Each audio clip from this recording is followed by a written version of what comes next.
Leto a jeho nástrahy. Čo nám môže z Diande produktov pomôcť? Prvou a nepríjemnou vecou je potenie. Na potenie máme vynikajúci produkt, volá sa alunit. Je to prírodný kameň vulkanického pôvodu. A vlastne potenie je dôležitá vec, ale nemali by sme zapáchať. Čiže tento kameň eliminuje baktérie, ktoré sa nám tam rozmnožujú a veľmi je účinný. Vydrží 24 hodín. Ďalej tu je alunit so šalviou. Je to to isté, on je tekutý. Tento alunit môžeme používať aj keď ako na osvieženie je nám veľmi teplo, tak trošku môžeme nastriekať si na tvár, na krk kľudne.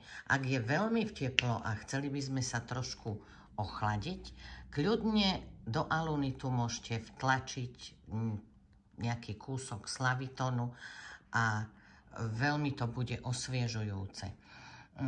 Nepríjemnou vecou sú zapáreniny. Väčšinou dámy zvyknú mať pod prsiami, alebo keď sa trú stehná o seba. Na to takisto. Určite alunit. A potom, keď to uschne, tak perlový púder. Toto je vlastne maska perlový púder. Je to zo 100% prírodných perál. Čiže kľudne môžeme naniesť pod tie prsia alebo na stehná. Ešte na schladenie tela môžeme použiť lipolytický gel. Lipolytický gel je niečo podobné ako slaviton, pretože takisto chladí. Ale lipolytický gel je určený na celulitídu. Obsahuje kávové zrná a rôzne také dobré zložky, ktoré pomáhajú tým bunkám a takisto nás trošku vie schladiť. Ako by sme sa mali starať ale o telo, alebo o opálené telo, alebo čo by sme mali robiť, aby nám to opálenie vydržalo dlhšie, alebo aby sme sa opálili do hneda. Ja to tu teda asi nemám momentálne, ale ak chceme, aby nám opálenie dlho vydržalo, alebo aby nás opálilo rovnomerne, používame telové peelingové soli. Ja tu mám konkrétne, toto je moja najobľúbenejšia telová peelingová soľ, alebo jedna z najobľúbenejších. Je to soľ z mŕtvého mora, obsahuje makro a mikroelementy. Čiže predtým, ako ideme sa opaľovať, tak potrebujeme urobiť peeling tela. Na peeling tela je výborná táto rukavica, má také drsnejšie zrniečka, telo nám prekrví a tým pádom dostaneme do tela aj makro-mikroelementy a vlastne aj tie soli, ktoré obsahujú naše peelingy. Teda na to opálenie, alebo aby to opálenie vydržalo, je vhodná grepová peelingová soľ. Čiže toto sme urobili. Potrebujeme, aby nám to opálenie aj dlhšie vydržalo a na to opálenie my máme tento Collagen Active. Je to vlastne, ja ho už vidíte, už mám len kúsoček. Je to vlastne taký gel, ktorý sa používa na tvár a krk a dekolt, povisnuté paže, ale on, keď sa naniesie na to opálené telo, veľmi dlho vydrží to opálenie. No, keby sme sa náhodou spálili, aj na to máme prostriedky a určite na popáleniny aj od slniečka je výborný slavitón. Chladivý gel, on je vyrobený primárne na krčové žily a červené žilky. Takže to je prvá pomoc, alebo potom táto maska aloe vera. Kľudne ukľudní to telo, vlastne tú spálenú pokožku. Je to príjemné, trošku chladí. Takže kľudne použiť aj toto. No a čo s našimi pätami a rukami? Na ruky a na päty môžeme používať tie isté produkty, ktoré sú na ruky aj nohy, ale na to, aby sme mali krásne ruky, je potrebné urobiť peeling. Peeling robíme enzymatickým peelingom a mám tu len tento uhorkový napríklad. Enzymatické peelingy sú vlastne také peelingy, ktoré nemajú v sebe tie drsné čiastočky, ale sú gelovité a vlastne po peelingovaní tá koža odstraňuje tú odumretú kožu, čiže sa to tak šuľka z tela. Alebo z rúk, alebo aj z nôh. Čiže najprv na ruky použijeme tento peeling a potom môžeme použiť zase túto moju obľúbenú soľ. Nemusíte si ruky vôbec umývať, môžete tú soľ naniesť tak, ako na peeling. Dobre vypeelingujete, umyjete a nanesiete niektorý z našich krémov. Ja tu mám tento krém z aloe vera, ale všetky naše krémy na ruky sú vynikajúce. Tuto máme ešte jeden krém, ktorý je parafínový, je trošku taký hutnejší. Ten takisto večer si môžete naniesť trošku nahrubšie a nechať ho pôsobiť. Alebo máme ešte takú novinku. Sú to vlastne rukavice s arginínom a vitamínom B.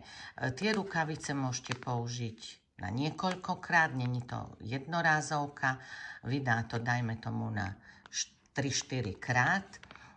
Môj priateľ ich veľmi rád používa, pretože robil na stavbe alebo robil kúpeľňu a teda ruky mal veľmi vyschnuté a nevie si vynachváliť tieto rukavice. Čo s nohami a pätami? Päty sú takisto ako aj ruky vizitka nášho tela. Takže na päty takisto vyskúšame, urobíme peeling, enzymatickým peelingom najprv. Uvidíte, ako krásne tá stará koža pôjde dole z nôh. Potom to isté spravíme. Dáme peelingovú soľ, vypeelingujeme nohy, umyjeme a nanesieme nejaký krém na ne. Ja tu mám konkrétne tento krém. Tento je na tiež suché päty, ale môže sa použiť aj na lakte. A ešte na nohy takisto môžete vyskúšať tento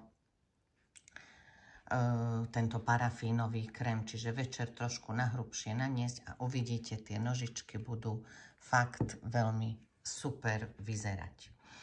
No, ale čo sa nám môže stať? Nie všetci chodia k moru, niektorí chodia aj do lesa, takže tam na nás číhajú rôzne mravce, rôzne ovady, rôzne mušky a rôzne nepríjemné záležitosti, ktoré po lese sa objavujú alebo môžu objaviť.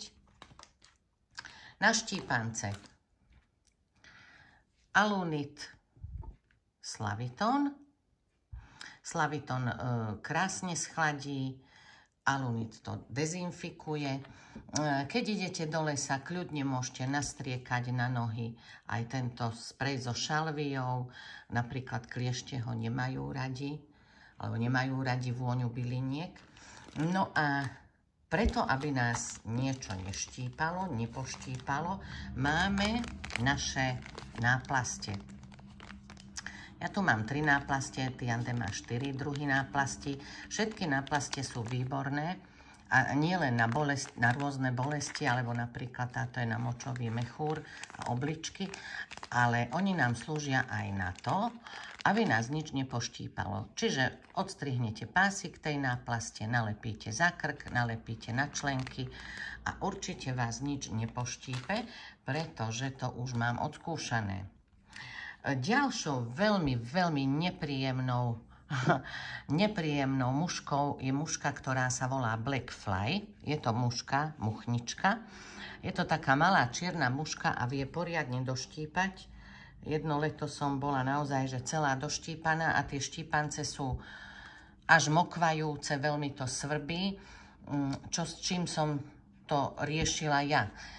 Zase určite dezinfikovať alunitom, určite slaviton som používala, ale ešte som používala na tie štípance aj náš krém so slimačím mucínom.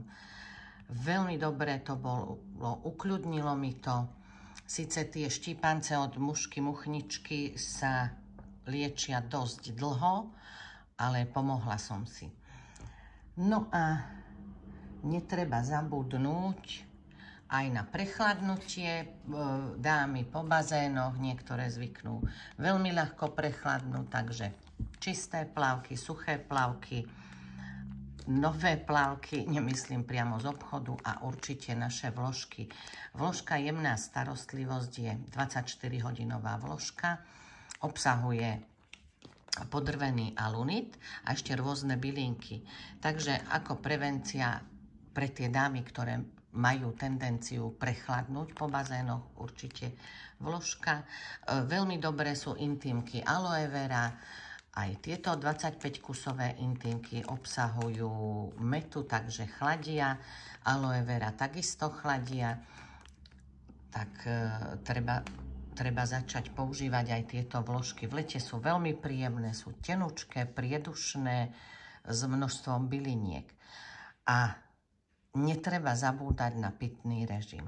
V lete by si človek myslel, že veľmi dobré sú studené nápoje. To je veľký omyl. Vždy treba piť teplé. Napríklad hneď ráno treba vypiť pohár teplej vody. Po obede, za obedom teda, by sme mali piť zase pohár teplej vody. Teplá voda by mala mať teplotu ľudského tela, alebo by mala byť ešte teplejšia. Prečo sa to pije takto?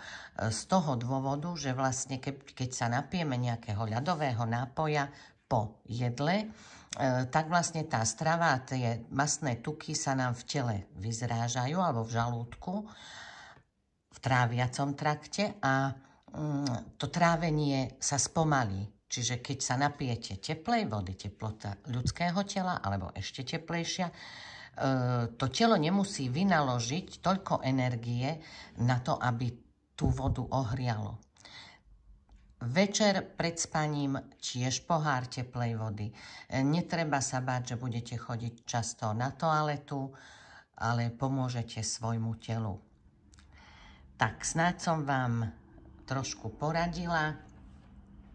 Toto sú všetko produkty, ktoré môžete využívať v lete, ktoré vám pomôžu, schladia, a keby bol nejaký problém, napíšete mi.